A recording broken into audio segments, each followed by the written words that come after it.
Boa tarde. O Cabeça de Área está no ar e debate agora sobre práticas e técnicas a serem analisadas numa partida entre seus adversários. O programa que não se limita aos resultados entra em campo e acompanha o desempenho dos atletas e do controle estatístico no futebol. É o nosso tema de hoje. Para falar sobre o assunto, nós contamos aqui no estúdio com a participação de Felipe Sampaio, ex-analista de desempenho auxiliar do Náutico e atual técnico sub-15 do Santa Cruz. E também Adetson Leite, editor do blog dos Números. Vamos saber na matéria de Verônica Manuel qual a origem da estatística esportiva e como vem se desenvolvendo aqui no Brasil. Difundido há décadas nos Estados Unidos e nos grandes times de futebol europeu, a estatística esportiva se torna cada vez mais usual no Brasil. Estatística é o desempenho, da equipe dentro de um jogo, num treinamento, a avaliação, individual de cada atleta, É o rendimento num todo, da equipe para a gente fazer um estudo. Como jogar contra a equipe adversária e como trabalhar o treinamento com o jogador. Estes são alguns dos questionamentos que a estatística esportiva ajuda a responder. Tudo começou com Charles Ripp, um contador da Força Aérea Britânica. Na tarde de 19 de março de 1950, Ripp foi assistir a uma partida de futebol e anotou tudo o que ocorria. Lances, passes e chutes a gol. E assim o fez por várias vezes. Em casa, analisava e ordenava os dados. A gente pegava um funcionário do clube, que trabalhava com a gente na comissão técnica, e ele fazia no olhômetro, olhando ali na hora quantos passes o lateral errou, quantos passes o atacante acertou, as finalizações, tudo isso ele fazia no olhômetro e muito rápido na caneta. Hoje não, hoje os clubes maiores, no caso do esporte mesmo, tem um analista de desempenho que facilita muito, porque ele tem a câmera para filmar os jogos, os treinamentos também, e depois trazer tudo detalhado para o treinador. Mas o que o analista de desempenho procura quando observa uma partida de futebol?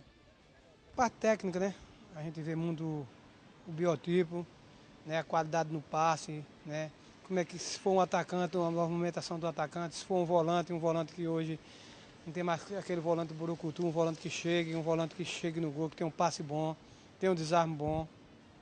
O lateral que marca, que ao mesmo tempo apoia, Tem sempre critérios. Esses critérios são esses, um meia agudo, um meia que vai para dentro, um meia que chega no gol. Pois bem, hoje o Cabeça de Área vai jogar com os números. Boa tarde, Felipe, e boa tarde, Adetson. Nós temos, na verdade, ainda um amigo aqui do Cabeça de Área, que é o Álvaro Filho, cronista, apresentou o programa durante algum tempo conosco, e ele sempre disse e diz que futebol se joga com a cabeça, porque ele considera que vários fatores entram numa partida de futebol. Você tem que pensar, você tem que articular, mas, sobretudo, você tem que pensar em algumas disciplinas, áreas do conhecimento, como nutrição, a estatística, que é o nosso caso aqui hoje, o nosso tema. Eu gostaria que vocês falassem um pouco sobre essa entrada da estatística numa partida de futebol, hein, Felipe? Bom, primeiramente, boa tarde. Gostaria de agradecer a todos do programa pela oportunidade de estar aqui e poder abranger e falar sobre um tema tão importante que está sendo no futebol. Na verdade, pode ter várias vertentes essa questão da estatística. Por exemplo, uma vertente física que vai avaliar quanto um jogador percorreu dentro de uma partida, dentro de um treino, e vai analisar a intensidade, a velocidade com que ele percorreu. Outra sequência, outro sentido pode ser a respeito da técnica, quantos passes certo ele deu, errado, em que região, até que região foi esse passe, até que jogador normalmente aconteceu o passe, finalizações certas e erradas. E a parte tática também, como questões como posse de bola, a direção do espaço que está acontecendo, posse de bola, por exemplo, no campo defensivo, no campo ofensivo. Também a gente utiliza na análise de desempenho essa questão da análise de adversário, em que tanto a análise do adversário como a análise da própria equipe, porque alguns dados podem fornecer aos jogadores de forma a identificar, a fortalecer alguns aspectos que o treinador identificou como problemas da equipe. Felipe, você joga dentro de campo, então. Você é o homem que mexe com os números, ou pelo menos com alguns dados, né, indicadores de desempenho, mas dentro de campo. E o Adedson é fora de campo, quer dizer, fora do jogo, de certa forma, hein, Adedson? Como é que você analisa essas questões do futebol e a estatística? De alguma forma, você se baseia em dados estatísticos. Exato, Edilson. Eu sempre costumo falar que o trabalho que eu desenvolvo é um trabalho que ele se complementa com o trabalho do analista de desempenho. Por quê? Enquanto o meu trabalho é um trabalho voltado para o público geral, é um trabalho voltado para o resultado do jogo, para a mídia, então, o que é que a gente faz? A gente faz um trabalho focado em resultados do time, faz um scout da partida, onde você vai ver o número de escanteios, o número de bolas alçadas na área, o número de desarmes. E aí, isso daí, ele mostra o que é que aconteceu. Mas quem vai justificar por que é que aconteceu e onde está realmente a causa do problema é justamente quando você vai fazer a análise de desempenho. Que você vai dizer, por que é que aquela bola foi alçada na área? Porque o problema não é a bola alçada na área, é o cruzamento que ele não foi evitado. Exatamente. Então, existe muito essa questão de complementação. Eu queria comentar rapidamente sobre a tua participação na televisão com o nosso amigo Claudemir e o Beto Lago, né, que apresentavam um programa aqui, Esporte no 11, e eu lembro que você, as primeiras aparições no programa, as primeiras aparições que você fez, deu um certo reboliço até na mídia também. Começaram, quer dizer, nós da mídia esportiva começamos a entender um pouco o fora do jogo a partir desses números que você muito bem apresentava naquela ocasião com os nossos colegas aqui do canal 11. E como foi essa experiência? Porque você inaugurou, de certa forma, digamos, essa pegada no jogo, no futebol, aqui em Pernambuco. Antes de mais nada, até aproveitando o assunto, eu me sinto muito bem em voltar aqui a casa, porque foi justamente na TV Universitária que eu fiz grande parte desse trabalho, né? Então, a gente começou a inovar um pouco dentro desse tipo de apresentação e de análise do futebol, porque a gente começou a trazer a informática para justificar um pouco isso daí. A gente começou a pegar o resultado do time e ver um pouco além. E isso aí teve realmente essa participação, essa abertura que a TV deu foi muito importante para alavancar esse trabalho, que foi um trabalho que tinha iniciado na rádio. Na verdade, a primeira experiência que eu tive no futebol com a parte de estatística foi na rádio, onde em 2006 a gente começou a trazer scouts ao vivo, né, e era muito dessa parte que o Neco falou. Você tinha a informática, mas a observação era ocular. E aí a gente começou a ter essa notoriedade e trouxe para a televisão, que foi uma satisfação. Uma excelente experiência. Agora, o que é que faz, Felipe, um analista de desempenho? Já que você joga dentro do campo, nas 4 linhas, basicamente. Bom, basicamente, o sentido mais forte que está acontecendo é analisar a equipe adversária, onde a análise por vídeos normalmente tem sido mais abrangente, mais fidedigna e de maior confiança por parte dos treinadores. Além de analisar a equipe adversária, a gente analisa a própria equipe e o desempenho dentro dos treinamentos.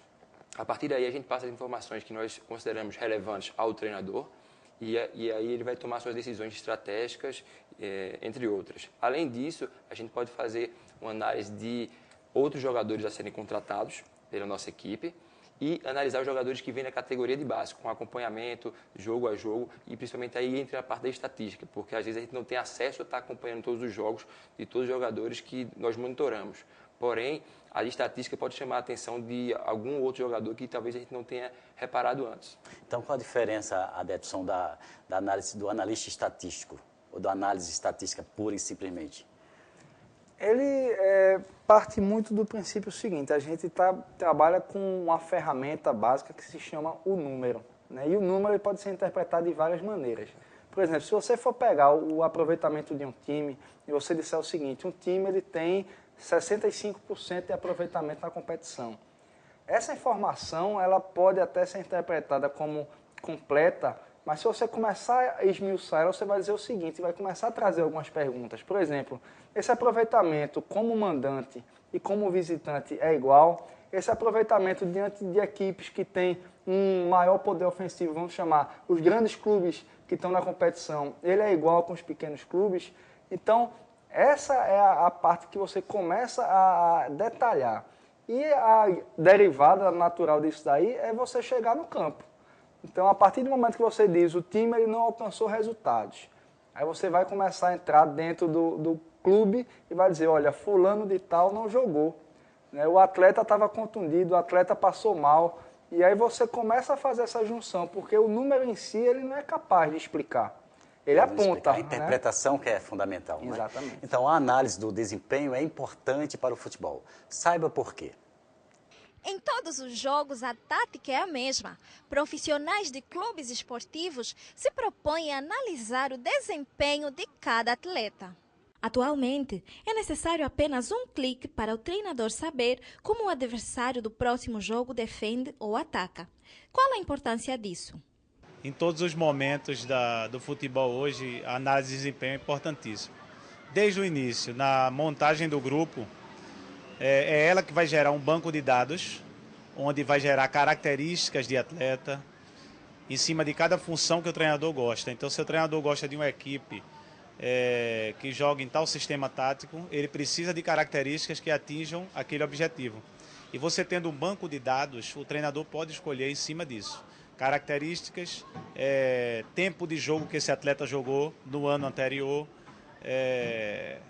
funções que esse atleta desempenha, idade, contusão que ele teve. Então, esse banco de dados geral vai me ajudar numa montagem da equipe. Durante a competição, me ajuda dando informações mais específicas sobre a minha equipe e sobre o adversário. Forma que a estratégia que joga em campo, jogadores em que setor do campo eles permanecem mais tempo. Tudo isso vai me ajudar a montar a minha estratégia contra os adversários.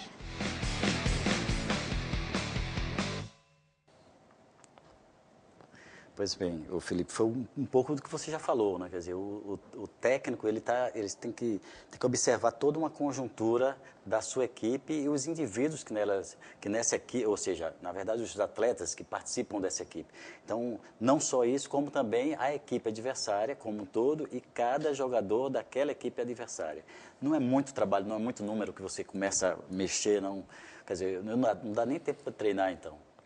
Olha, às vezes acontece do análise de desempenho estar muito distante dos treinamentos, Sim. Porque, por exemplo, no Grêmio, no Corinthians, eles têm 4 a 6 análises de desempenho. Aqui nós possuímos um no Náutico, o Santa Cruz contratou uma agora e o Sport, se não me engano, só tem um também. Na verdade, ele tem que ter uma relação muito grande com o treinador, uma relação de confiança muito grande, para que possa identificar aquilo que o treinador considera mais importante a ser passada informação.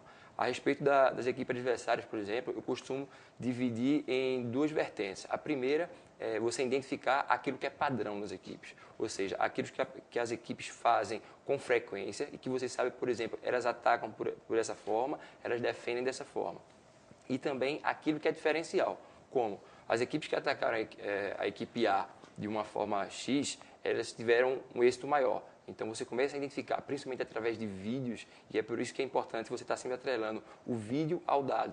Você começa a identificar através dos vídeos e mostrar isso aos jogadores para que eles tenham uma facilidade maior durante o jogo. Então, a análise é mais em cima do vídeo do que do jogo em si, quer dizer, na vida real, no real. É sempre um replay que vocês acompanham essas jogadas. Na verdade é o seguinte, infelizmente a gente não pode estar fornecendo informações durante o jogo. Ano passado cortaram isso de todas as equipes, então você não pode estar comunicando diretamente com o treinador. Alguém de fora de campo está comunicando com o treinador dentro de campo. Mas existe um intervalo em que a gente corre para o vestiário e conversa com o treinador e com a equipe para poder passar informações. Pois bem, então também converse na nossa página no Facebook, Cabeça de Área TVU. Vamos a um breve intervalo, daqui a pouco estaremos de volta.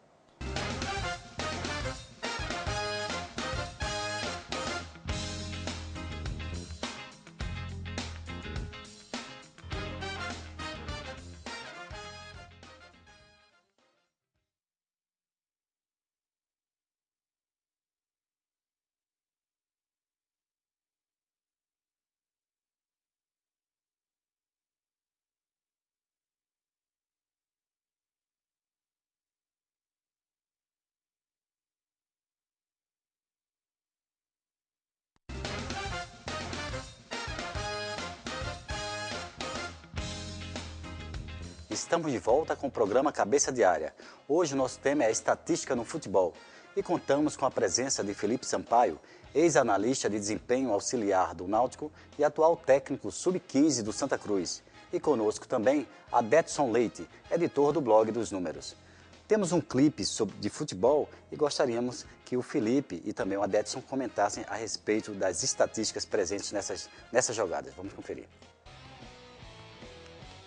Aí não dá para contar nada, só as embaixadinhas, né, Felipe? Mas no treino, é possível você fazer essas estatísticas, ter esses dados estatísticos?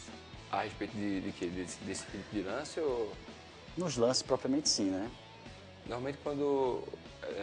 o ideal é você identificar o que o treinador considera mais importante. E aí qual o objetivo dele no treino. A partir disso você pode até mesmo criar algumas coisas, algumas estatísticas. Por exemplo, nas finalizações agora, por exemplo. Então, quantas vezes aquele jogador consegue fazer a finalização mais em jogo? Região do campo, se foi certo ou foi errado, com que pé aconteceu. Por que as regiões do campo são importantes para os dados estatísticos ou pela análise do desempenho? Porque você, por exemplo, pode dizer que ele finalizou várias vezes errado. Teve várias finalizações erradas em poucas certas, mas ele, na verdade, finalizou muito de fora da área, porque teve poucas oportunidades e, por exemplo, a equipe inteira não conseguiu finalizar de dentro da área. Aí nesse caso, inclusive esse caso último aí que passou, né, depois antes da grande área, e você também tem que contar a velocidade do vento, né, o clima, né, mas eu gostaria de saber de vocês as áreas, quantas áreas nós temos, por exemplo, cabeça de área, né, somos cabeça de área, nós temos uma área aqui, mas as áreas interferem nas jogadas dos jogadores em Adetson? Bastante. Dentro do trabalho estatístico que a gente faz, inclusive assessorado por alguns softwares de resultados, geralmente você divide o campo, fatia ele em 9 pedaços. Né? São 3 quadrantes, onde você poderia dividir entre centro, esquerda e direita, e você tem o sistema defensivo, o meio-campo e o sistema ofensivo para um determinado time. Então, você tem esses 9 quadrantes. Dentro desse trabalho, o que acontece? Você começa a pegar características que um determinado time tem. Por exemplo, o time ele ataca mais pelo lado direito, o time ele cruza mais a bola pelo lado esquerdo, o time ele busca mais um determinado jogador de referência. Então, como o esquema tático do time ele é muito montado disso, essa informação é trazida para o clube através dessa observação e aí dentro do treinamento que é feito antes do jogo, eles começam a atuar para ensaiar a jogada para desmontar o esquema tático do time. Porque você é técnico também, né, Felipe? Então, quais as tuas predileções do ponto de vista das áreas de um campo, por exemplo?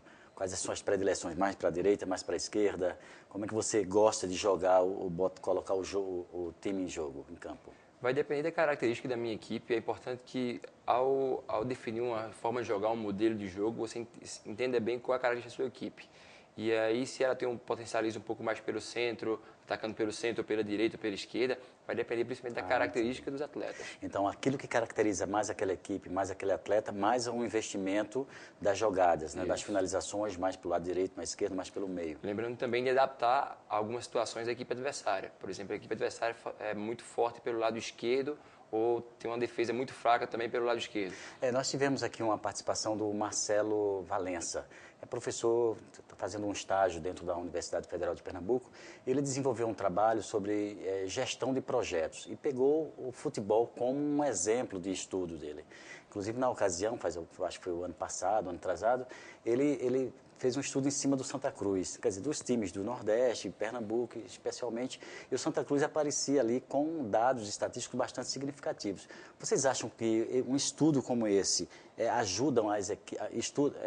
ajuda uma equipe de futebol como as equipes de Pernambuco, por exemplo, a terem mais êxito nos campeonatos brasileiros, enfim? Não deixa de ser um alicerce, mas eu acho que o futebol ele tem uma coisa que é um ingrediente que jamais a estatística vai ser capaz de substituir, que é o lado emocional. Então, o lado emocional é aquele que, às vezes, pega todo o trabalho do Felipe, por exemplo, e joga por água abaixo. Eu gostaria de pegar um exemplo, talvez a torcida do Náutico não goste muito, mas vamos pegar o jogo que foi chamado a Batalha dos Aflitos. Sim. Se você pega a situação ali, daquela partida onde você tem um clube que tem uma penalidade a seu favor, tem 4 jogadores a mais dentro de campo, e nenhum jogador quer bater uma penalidade que vai favorecer o time e vai dar acesso, aí você perde toda a lógica do futebol. Então, por exemplo, não adianta você fazer uma preparação estratégica, uma preparação tática, se esse lado emocional ele também não tiver inserido nesse contexto. Se o lado psicológico do time não tiver, porque o jogador está ali para receber as instruções. Então, esses dados vão ser coletados e o treinador e a comissão técnica vão dar as instruções. Mas se ele não estiver absorvendo aquela instrução, praticamente vai ser nulo. Agora, é possível também as estatísticas, os números indicarem quantas vezes, numa finalização, numa cobrança de pênalti, o jogador ele fica com medo, ele não consegue fazer realmente, quer dizer, chutar a bola. Você faz isso, Felipe? Sim, consegue identificar também através dos números? Sim, sempre que temos uma disputa de pênaltis, principalmente, e os jogos mais comuns, mas principalmente os jogos mais difíceis, que a gente tem acesso à internet e consegue visualizar. Vamos dizer, vou jogar contra o Sport, vamos analisar quantos pênaltis o Zé Mário bateu na carreira inteira. E procurando na internet você consegue ter acesso a vários pênaltis que ele já bateu na carreira, disputando pelo Internacional, pelo Náutico, agora pelo Sport. E consegue perceber que ele bate tantos pênaltis pelo lado esquerdo, tantos pelo lado direito, tantos no centro, às vezes com força. E consegue até identificar padrões com isso. Quando ele coloca uma perna direita, ele posiciona o corpo de uma forma tal, ele indica que vai normalmente bater pelo lado esquerdo, coisas desse sentido ajudam bastante. Isso o goleiro também deve ter esses dados, né? Mas a análise de desempenho, a análise estatística, mas de desempenho especialmente, entrou no futebol tardiamente aqui no Brasil, na tua opinião, Felipe? Acredito que sim, tanto que estamos evoluindo nesse sentido, na Europa está bem avançado. Eu falei para você que no Sul vários times grandes têm de 4 a 6 análises de desempenho. Se a gente for analisar os análises de desempenho do Manchester City, por exemplo, eles têm 30 análises de desempenho. Então é fundamental, né? Fique sabendo o que representa a estatística para as categorias de base. E o que dizer da base? Que melhorias e contributos teríamos no futebol profissional se tudo começasse desde a base? Existe um artigo hoje de que o grande atleta ele está maduro para jogar profissionalmente se ele tiver 10.000 horas de treinamento.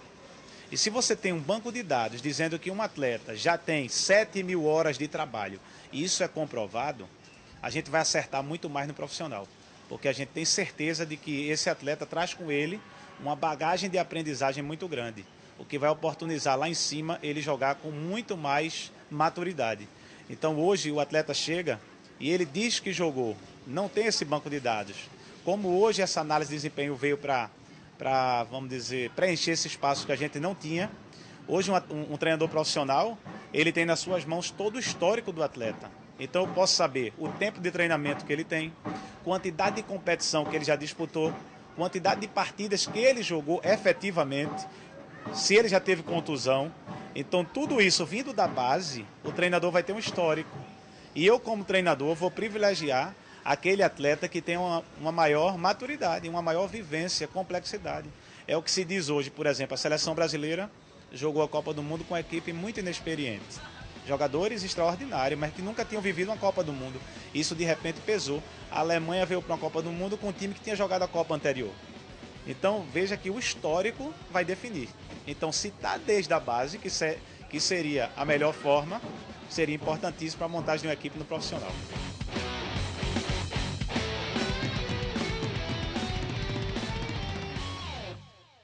Eu gostaria, então, que vocês comentassem um pouco o que o Júnior Câmara falou, porque, de fato, ele fez uma avaliação, uma análise, né, da Copa do Mundo aqui no Brasil, com jogadores muito bons individualmente, mas inexperientes para uma Copa do Mundo, inclusive no Brasil. Muita pressão emocional, mas o comentário um pouco do que o Júnior falou aí na reportagem. Eu vejo o futebol de base como uma fábrica, né? Se você for fazer um comparativo, o futebol de base, ele na verdade é a oportunidade que o clube tem de começar a lapidar aqueles talentos que ele está formando. Então, se você pega o futebol de base, você começa a trabalhar os fundamentos, você começa a trabalhar o lado psicológico do atleta, você começa a trabalhar a nutrição do atleta, isso daí vai dar frutos. Talvez a formação, né? Exato. E hoje eu percebo o seguinte, ainda há muito que se caminhar nisso, dessa importância, desse investimento no atleta de base, como um investimento para o próprio clube, né? Porque o clube ele vai acabar, principalmente as leis, ele vai acabar tendo esses frutos, né? As leis elas estão beneficiando para que o clube faça essa formação de atleta. E o Felipe é técnico da Sub-15. Então, qual a importância desse trabalho nas categorias de base? Aí você que tem um trabalho importante, né? No Santa Cruz, no Sub-15, como é que você alia a análise de desempenho, né, desse atleta, já que você tem uma formação também nessa perspectiva, e o teu trabalho como técnico? Na verdade, a gente pode fazer as análises de jogo, mas em jogo da própria equipe, como também dos atletas que estão vindo para o clube. Eu acho que na categoria de base a gente ainda está engateando muito, principalmente no que diz respeito também à análise de desempenho. A gente poderia observar algumas questões com relação à composição corporal do atleta, por exemplo. Alguns atletas se destacam no sub-15 e sub-17, porém já estão maturados. Já foram maturados, são maturados na frente dos outros. Se ele fosse maturado tardio e conseguisse destacar, possivelmente ele teria um crescimento maior quando chegasse no sub-20, no sub-17 e quando fosse profissional. Às vezes a gente dá muito valor a jogadores altos e fortes porque já estão maturados, mas tendo em vista um crescimento, um desenvolvimento do atleta para o futuro do clube, para poder render no clube, no profissional e lucrar necessariamente o clube, acho que poderia dar uma visão, dar uma relação maior com isso aí. Quer dizer, faltam também investimentos, né? Os clubes não investem, né, Adedson? Os clubes não investem porque, quer dizer, focam muito no profissional e esquecem as categorias de base. E as categorias de base, obviamente, eu assisti uma cena, eu não vou dizer qual foi o clube, deplorável, quer dizer, os meninos mal vestidos, inclusive, dormindo mal, né? Sem uma boa alimentação, quer dizer, tudo isso conta no desempenho, né? Eu vejo o seguinte, o maior problema dos clubes do Brasil como um todo, e particularmente do Nordeste, é a própria filosofia do clube, né? Hoje a gente está tendo alguns clubes que estão fazendo esse tipo de trabalho. Eu posso citar um exemplo de um clube que hoje ele tem sucesso nisso, que é o Porto, né? O Porto ele começou a enxergar a base como um fruto que ele ia colher lá na frente. Então, fez esse trabalho e começou a ser reconhecido nisso.